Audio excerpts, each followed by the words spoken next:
Ok, bonjour à tous et bienvenue dans cette vidéo de profession réseauteur dans laquelle je voudrais partager avec vous une des objections principales que j'ai lorsque une personne veut démarrer en vente directe par réseau. Et souvent cette objection, eh bien, c'est la vente, c'est j'ai pas envie de vendre, j'aime pas vendre, j'ai peur de la vente. Et ça c'est quelque chose juste de très courant, alors je voudrais essayer de répondre de façon succincte dans cette vidéo. Alors ce qui se passe très souvent, c'est que on a un mauvais a priori de la vente, alors qu'en réalité la vente est autour de nous. Le fait de vendre, c'est juste le fait d'échanger un service, d'accord, moyennant finance, mais on vend aussi quand il n'y a pas de finance. C'est exactement le même processus qui se passe, c'est un processus de service, d'accord, de rendre un service à l'autre. Même quand vous allez chez le médecin, il vous vend une prestation. Même si elle est remboursée, il vous a vendu une prestation. Quand vous avez besoin de maîtriser cette compétence avant tout, parce que vous allez devoir savoir vous vendre vous allez devoir apprendre à, je sais pas, même demain vous voulez trouver un travail, mais il va falloir mettre en avant votre personne, etc. Donc cette compétence de vente, elle est juste très importante, on ne s'en rend pas compte, mais on l'utilise tout le temps. Alors déjà, ce qu'il faut comprendre, c'est le comportement du consommateur. En fait, les gens ont horreur qu'on leur vende des choses. Par contre, ils adorent acheter. Donc vous voyez, quand vous allez dans un magasin, on aime bien faire les magasins, on aime bien voir les vitrines, on aime bien acheter des choses. Ce qu'on n'aime pas, c'est le vendeur qui vient et qui va nous prendre la tête, qui va nous saouler pour faire en sorte qu'on achète le produit. Ça, c'est la première chose. La deuxième chose à comprendre, c'est qu'en fait, souvent, le problème, il ne vient pas de la vente, c'est juste c'est pas la vente en elle-même, c'est juste qu'on a la vision, c'est du vendeur un peu oppressant, qui en fin de compte, on est dans un schéma, il y en a un qui gagne, l'autre qui perd. Et très souvent, on a ce point de vue que, ok, prendre de l'argent à quelqu'un, c'est mauvais, parce que si je lui ai pris de l'argent, ça veut dire que je l'ai volé. Alors que si vous avez cette sensation, c'est que vous n'avez pas compris et donné suffisamment de valeur à ce que vous faites.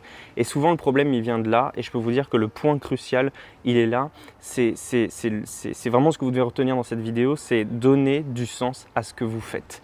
Quelle est la mission de votre entreprise? Okay, c'est sûr que si demain votre entreprise de vente directe propose des produits, on va dire, je ne sais pas moi, qui vendent de l'eau par exemple, ok, si vous considérez comme un vendeur d'eau ou comme un vendeur de thé ou un vendeur de café ou peu importe, vous ne pouvez pas vous être à l'aise avec ça, d'accord? Il faut donner du sens à votre démarche. Et ce que j'aime bien prendre comme exemple, c'est l'exemple, vous prenez par exemple d'une technicienne de surface, si elle considère, si elle est technicienne de surface dans un hôpital, ok, être technicienne de surface dans un hôpital, bon, voilà, est-ce que ça donne du sens à ce qu'elle fait? Par contre, si elle se dit que grâce à ce que je fais, je permets aux gens de mieux travailler dans l'hôpital et donc de mieux soigner des gens, tout de suite ça prend du sens et sa prestation a du sens. Eh bien, posez-vous la question, quelle est la mission de votre entreprise? Si vous voulez pardonner et vous réconcilier avec la vente, donnez du sens à ce que vous faites. Ne vous considérez pas comme un vendeur de produits.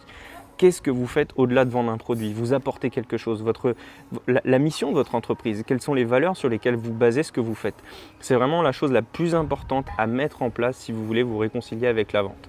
Je vous donne un exemple. Quand je me suis lancé dans cette activité, au début, pour moi, voilà, socialement même, voilà, j'étais formateur professionnel d'adultes, commencer à vendre des produits, ça n'allait pas, ça ne me correspondait pas. Le jour où j'ai compris que je pouvais permettre aux gens de bien ou mieux se porter ou de proposer une alternative à l'entrepreneuriat traditionnel, tout de suite, ça donne du sens à ce que je faisais.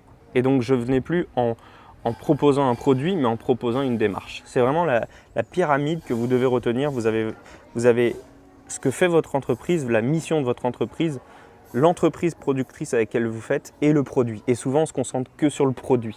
En fait, il faut aller bien au-delà de ça, c'est-à-dire que revenez à la base. Avant de vendre un produit, qu'est-ce que vous faites? Et vous répondez à une prestation. À la fin, quand vous allez voir un médecin, à la fin, il va bien vous vendre un médicament. Mais à la base, qu'est-ce qu'il vous a proposé? La possibilité de vous soigner. Voilà les amis, j'espère que vous allez retenir ce concept-là et que vous allez mettre en application tout de suite, décider quelle est la mission de votre entreprise. Allez, je vous laisse mettre dans les commentaires quelle est la mission de votre entreprise. Je vous retrouve très bientôt.